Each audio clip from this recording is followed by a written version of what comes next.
Hello and welcome to the channel. If you're a fan of scary stories, you've come to the right place. On this channel you'll find stories that are true, some are fictional, but as long as they send a chill down your spine and make the hair at the back of your neck stand up. A fair warning though, some stories contain graphic, violent or sexual content, so viewer discretion is advised. So without any further ado, let's get into it.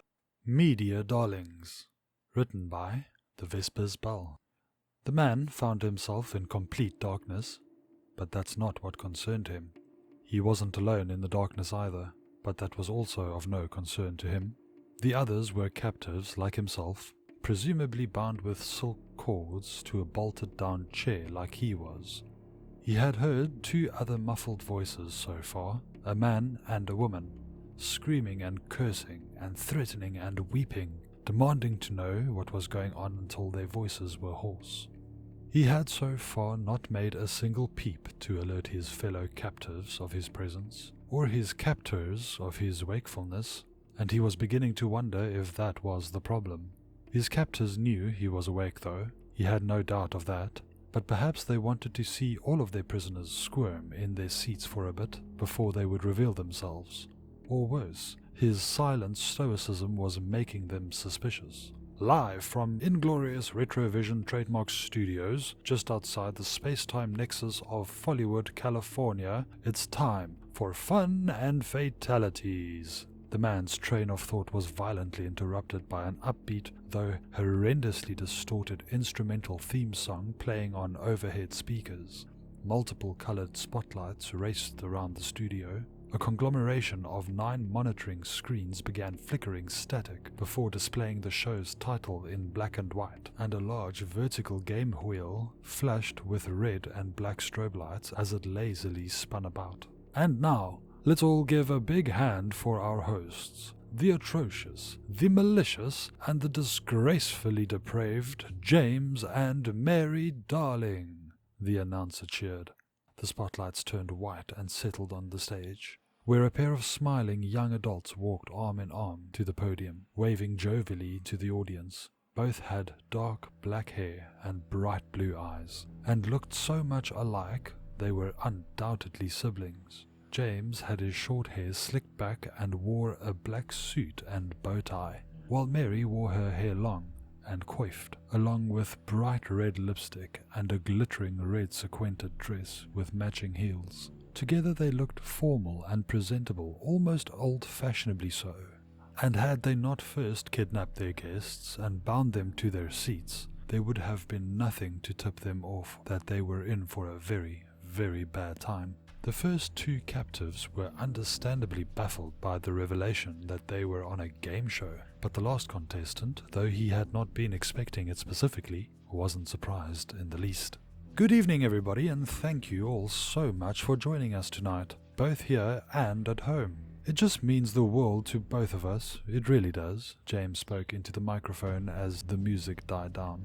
For any new viewers, as well as our lucky guests who didn't know they were going to be here tonight, I'm your host, James Darling, and this magnificent creature next to me is my sister and co-host, Mary Darling.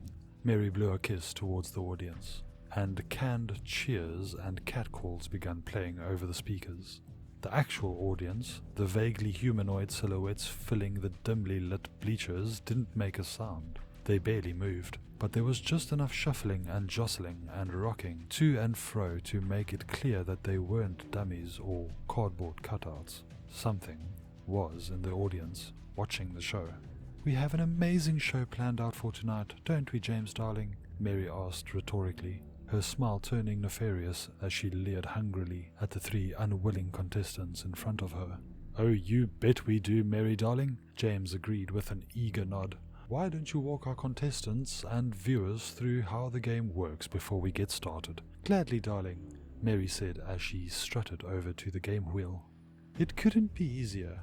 My brother picks a victim, then I... Contestant, Mary, James corrected her with an exaggerated finger wag, and canned laughter filled the air. Oops, sorry, my brother picks a contestant, wink wink, nudge nudge, and then I spin the wheel, Mary explained. It lands on a challenge, and if a contestant survives a challenge, they move on to the next round. Each challenge can only be used once per game, and the game goes on until either there are no more contestants, a final contestant survives the last challenge, or all the challenges are used up with multiple survivors left, who must then face off in a battle royale until there's a champion. Well, as fun as that might be, I really don't think any of today's contestants have it in them to make it through until the end of the game, James lamented, cueing moans of disappointment from the speakers. Mary, darling, why don't you show them what sort of prizes they can win so that they have a little extra motivation to give it their all? Today's champion will be walking away with their very own inglorious Retrovision television set, Mary announced as she gestured dramatically to a rising curtain, revealing several distinct 1950s-style televisions sitting on a podium, all of them displaying harshly buzzing static. Each television set is a unique custom build by the master mechanist Volodya Drogovic himself, capable of picking up a wide variety of occult and paranormal transmissions while doubling as an Orwellian telescreen. You never know who's watching when you're watching an inglorious Retrovision. With only a few hundred known to exist and access restricted to the underworld market, each and every Retrovision is priceless, making it a beautiful and valuable addition to any home. I'm not sure if I'd call them priceless, Mary darling. If I recall, Drogovic sold them to us for a very reasonable price of one assassination apiece, James remarked. True, but I think our contestants value human life a little differently than we do, Mary smoked. Well, let's find out, shall we? Time to meet our first contestant, James asked as the theme music started playing again. Grabbing the microphone in one hand and some cue cards in the other, he headed over to the female contestant, who was now trembling under the spotlight. Hello there, young lady. Welcome to the show. Let me tell you how this works. I'm going to take your gag off and you're going to play along, or this is going to get much, much worse for you. Do you understand that? The woman looked up at James with terror-stricken eyes and saw that any facade of cordiality had vanished from his face. His expression was stern, uncompromising and deadly serious. His eyes were utterly void of mercy, and she immediately lost all hope of begging for her life. She quickly glanced towards Mary and saw that she was staring at her with the same pitiless countenance. She looked back up at James and, with a fearful swallow, gave a broken and despondent nod. Fantastic, James beamed, the insincerely effervescent smile returning to his face. He pulled off her brightly coloured gag and gently laid it over the back of the chair. What's your name, miss? Petra, she stammered softly. And are you excited to be here, Petra? James asked, his smile growing from enthusiastic game show host to psychopath off his meds in an instant. Extremely, James, she whimpered. Outstanding, that's what I like to hear, he exclaimed. You were paying attention a moment ago, weren't you? Mary spins the wheel. You do what it says, and if you survive, you move on to the next round. You got that? Petra nodded as enthusiastically as she could, with gritted teeth and tear-stained cheeks. You heard her, Mary darling. Spin the wheel, James instructed. The pre-recorded audience repeated his request, while the actual audience remained as eerily silent as ever. Mary spun the enormous wheel as hard as she could, sending it revolving in a dizzying whirlwind of red and black lights. After several seconds, it slowed to a crawl, the pointer arrow passing over one torturous challenge after another, until finally settling on Bloody Mary. Looks like our first challenge is Bloody Mary, James announced, with more canned cheering and applause, though his sister's excitement appeared to be genuine. Petra, Bloody Mary means that my sister gets to do whatever she wants with you. Do you think you can handle her? Based solely on her appearance, most people would probably assume that Mary's physical and behavioral capacity for violence was minimal, but given the circumstances, Petra wasn't willing to make any assumptions about anything. Do I have a choice? Not if you want to win that TV, James laughed. Or live, Mary added, impatience clearly creeping into her tone. Hear that, audience? Mary darling doesn't like to be kept waiting, James said loudly, before bending over to whisper to Petra. Trust me, the angrier you make her, the more fun she'll have with you. What's it going to be? Yes, I'll fight her, or whatever, Petra nodded. That's the spirit. It's always better for ratings when the women go up against Mary. Gives the illusion of fairness, James remarked. Mary, darling, what are you going to do with our brave Petra here? I think I'm going to have to go with 21 knife salute, she answered, turning the wheel so that the arrow landed on her preferred challenge. 21 knife salute it is, James agreed, pulling out a vintage TV remote and pressing one of its many round and gleaming buttons. In an instant, Petra went from being restrained in her seat to being restrained to a human-sized game wheel. Mary stood exactly 21 feet away from her, which she knew because the floor between them had been delineated in 1-foot increments. What? What? She gasped, unable to comprehend what had just happened. Magic of television, James explained nonchalantly. Now don't you fret, Petra. This is one of our easier challenges.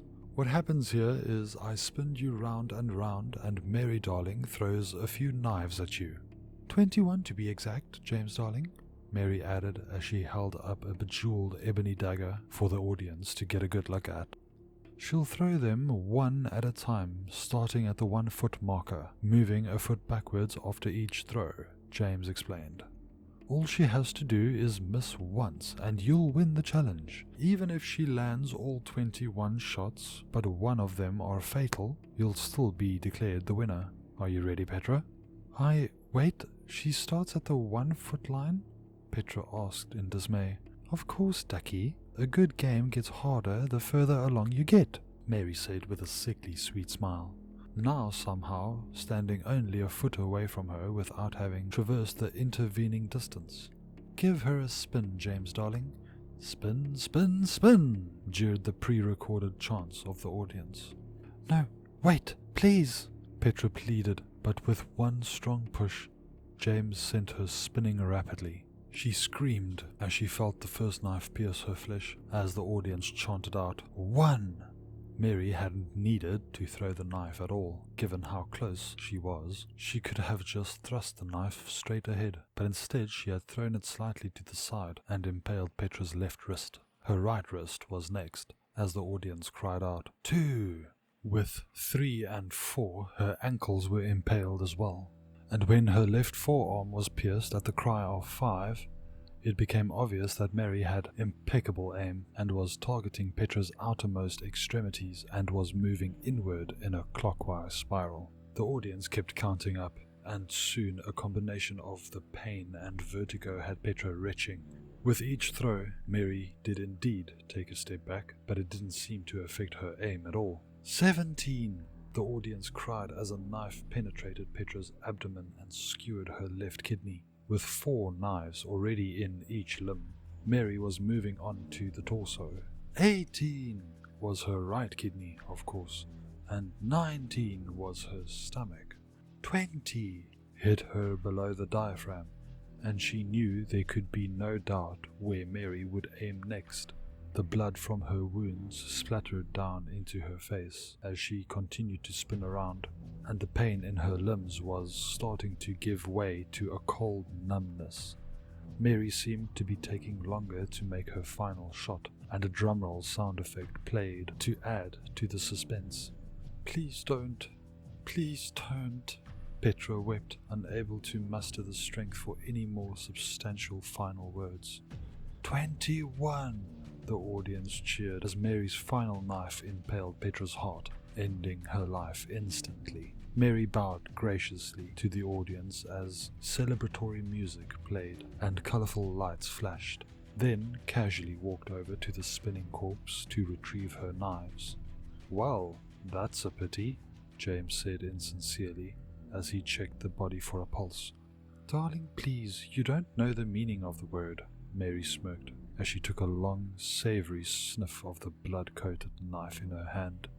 She tossed it into the audience, and the mass of silhouettes finally showed some interest in something, lunging for it like it was a foul ball at a Major League Baseball game. A sizzling, staticky noise arose around the crowd, like they were a horde of rattlesnakes, and the studio lights flickered for a moment as they absorbed their sacrifice. The second contestant's eyes went wide in confusion and terror at this bizarre behavior, but the last contestant had to suppress a look of joy before the darlings noticed. He'd found what he'd come for. Well, folks, Mary Darling sure did give us one humdinger of a performance for the first round, didn't she? James asked as he took his place at the front of the stage. Let's give her a big hand, shall we? There was more canned applause, but this time the sizzling static sound of the real audience could just barely be heard beneath it.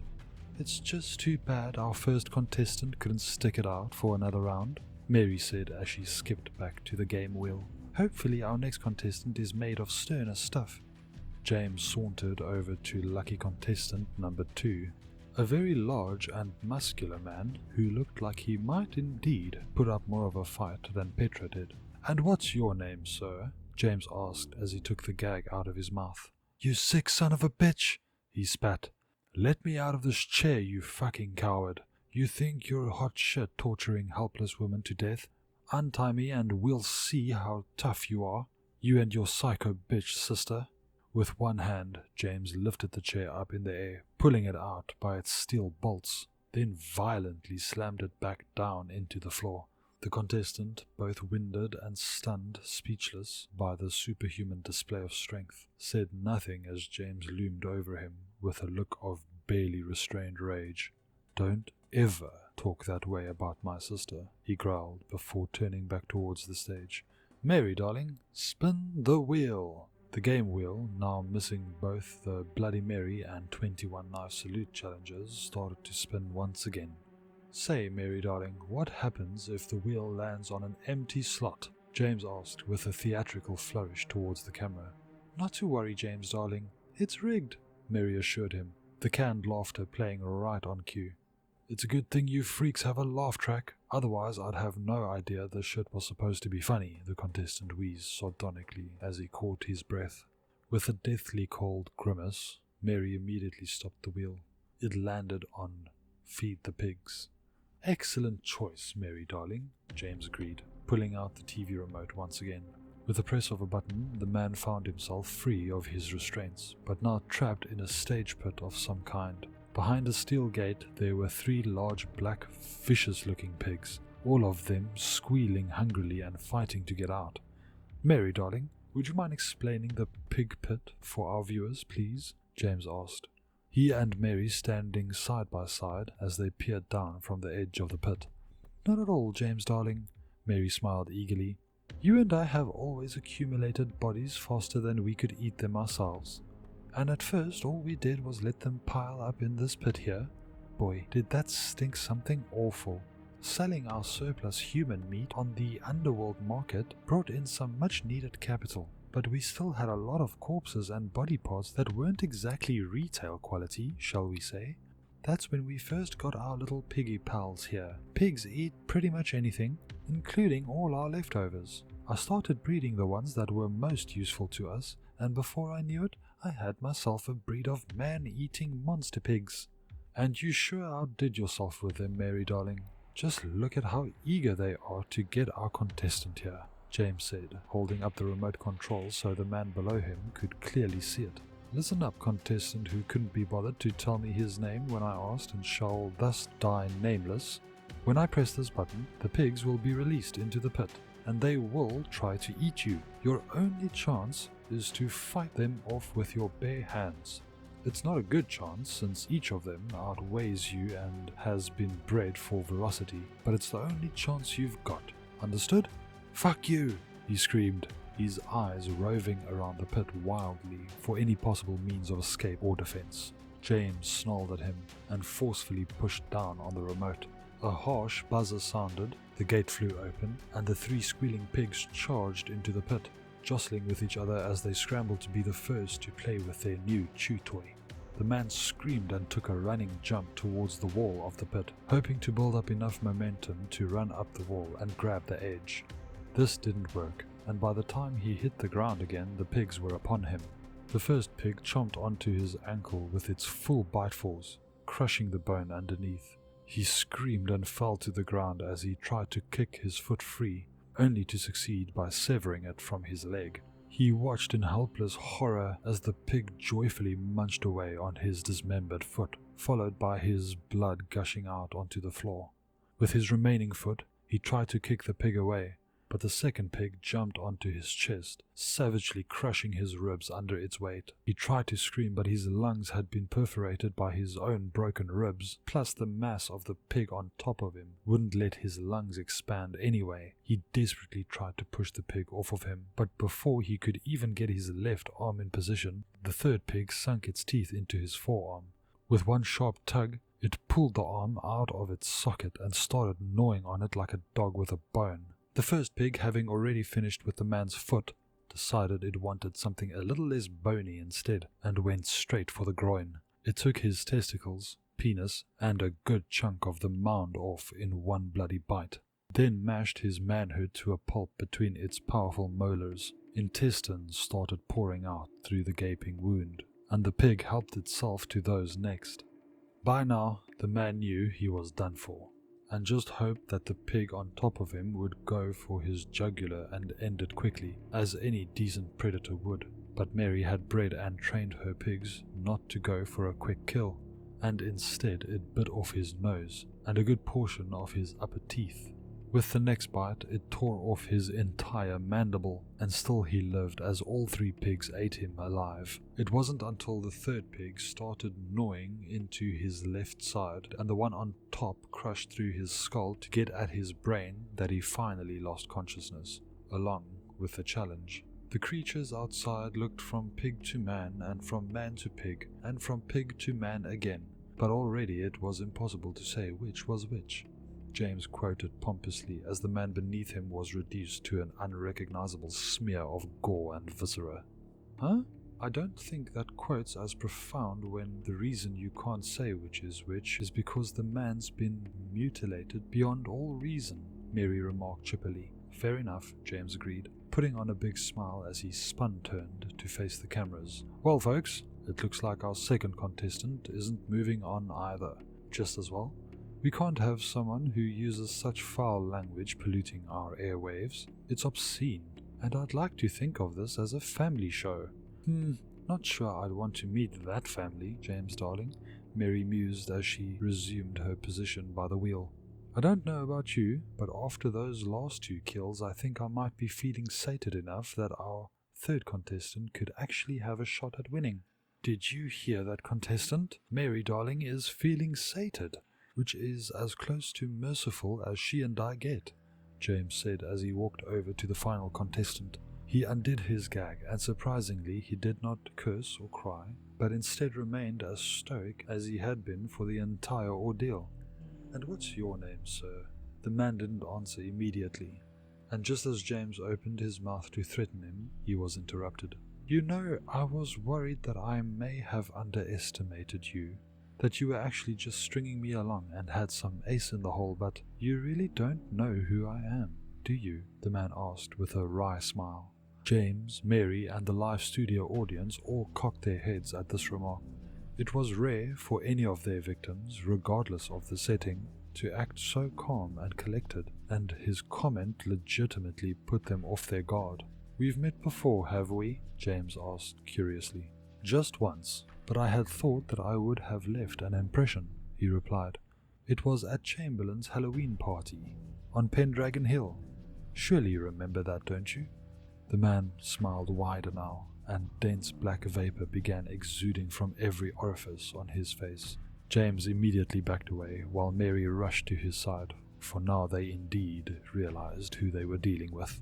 Is someone actually watching this pathetic little snuff film of yours? The contestant asked, examining the unmanned cameras that had all turned to focus on him. For those of you just joining us, my name is Emrys the Eternal, and I'm the physical avatar of an extra-dimensional cosmic entity summoned here last year in a botched ritual. And in my spare time I enjoy collecting and studying rare occult artifacts, practicing dark magic and rose gardening. The laugh track was triggered, but glitched and just repeated the same few seconds of audio over and over again. Emrys, James murmured in disbelief. You let me catch you on purpose? My dear darlings, how long have we been at this now? Emrys asked condescendingly as he effortlessly rose from his seat. The illusion of a mortal man fell away, and they beheld the visage of pale, gaunt, bearded Emrys, clad in furs and bound in silver chains, a triple Ouroboros tattoo upon his forehead. 60 years at least, luring mortals in here and playing with them like cats with mice, all while remaining completely immune to the violence you so delight in. Pitiful. I think it's well past time that you pick on someone your own size. A very rare look of terror was plastered across Mary's face, but James let out an arrogant laugh at the challenge. You want to fight us? In our playroom? James scoffed. You may have bested us at Chamberlain's mansion, but we are gods in here. Enormous shards of obsidian erupted forth from the floor to impale Emrys, as he was enveloped in a vortex of white-hot fire, with massive electrical discharges arcing down from the studio lights for good measure. Perhaps unsurprisingly, the concoction of plasma and fire and volcanic glass violently exploded, destroying all the cameras that had huddled around it. The blast wave was powerful enough to send both darlings flying through the air and up against their own game wheel, where they were crucified by fragments of obsidian through their limbs. Through the haze of debris, Emrys strode towards them, unscathed and unperturbed by James's impotent attempt to destroy him.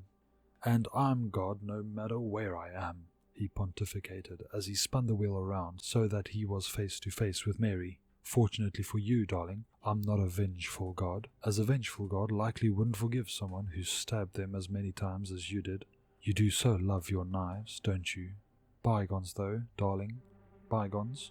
She winced as he ran his hand along her face, trying her best to force back tears. She hated being afraid, and had tried very hard for almost her entire life to be the scariest monster there was, so that there would be nothing that could scare her. "I know, darling," Emrys smirked, effortlessly reading her thoughts. "But in the grand scheme of things, you're still as helpless as any of your victims." She felt her brother's blood drip down from above her, and with a deep sob she let her tears fall. "James! James! Are you alive?" she wailed. "I am, Mary darling," he grunted, pained but surprisingly calm. The reason for this was that from his elevated position he could see what their audience was doing. The audience was in fact their pet, a creature which resembled a cloud of television static. More accurately though, it was the imaginary patterns within the static, a type of thought form that arose from the meaning people saw in chaos. As the audience members silently marched towards Emrys, they merged together until they were nothing but screaming faces in a flickering, shapeless mass rising up towards the ceiling and ready to crush down upon him like a tsunami. "Tell me, Emrys, why did you come here, if not for vengeance?" James asked, genuinely curious and not sure if he'd have the chance to ask again later. Emrys looked up at him and gave him a knowing smile. "Lunch," he replied simply. Spinning around, he reached out his hand towards the monster, spectral black tendrils shooting out from his palm and penetrating deep into the snowy cloud. The nebulous creature began to writhe and shriek in agony, its amorphous form shifting wildly but steadily, getting smaller and smaller, eventually leaving nothing behind but a small mass resembling a soggy, balled-up newspaper. "No!" Mary screamed. "What did you do? What did you do?" Emrys retracted his miasmic appendages and shivered slightly, his fumes flickering briefly like static before returning to their abysmal black. "After our previous confrontation, I realized I wasn't going to be able to channel enough of my true form's power into this body to achieve my ambitions," he replied, gesturing to the chains that restricted his power. "So I decided that I would have to absorb some other entity's power to make do until I can break these bindings. I shopped around a bit and heard through the grapevine that you two have been keeping a Vogothost as a bloody pet, fattened up with over a half a century's worth of sacrifices. That's some pretty potent egregoric power, and I think I'd be able to put it to very good use." Emrys extended his hand and levitated what was left of the darling's pet tulpa, transmuting it into a static-filled portal. He snapped his fingers, turning the obsidian pinning the twins to the wheel into smoke, and they plummeted to the floor. "Thank you so much for having me on. It was a pleasure, really." He beamed at them as he picked up Petra's corpse and slung it over his shoulder. Neither of them dared to ask what he wanted it for. "Don't suppose you'll be inviting me back though, eh? If you ever set foot in here again, I will bind your soul to your corpse on an atomic level so that you can feel yourself rotting for all eternity," James threatened as he coddled his distraught sister. With a sage nod, Emrys took his leave through the portal, only to insolently step right back across it and head straight for the prize display. "You know what? I technically won this. I'm taking it," he said as he hoisted up one of the retrovisions and carried it across the portal with him. This time it snapped close, leaving the darlings sitting alone in their ruined studio, their own looping laugh track mocking them in their humiliation. Thank you for watching. If you liked the video, hit the like button, don't forget to subscribe, and hit the bell icon so that you get notified for future videos. If you don't do these things, the like button will haunt your dreams and stalk your days forever.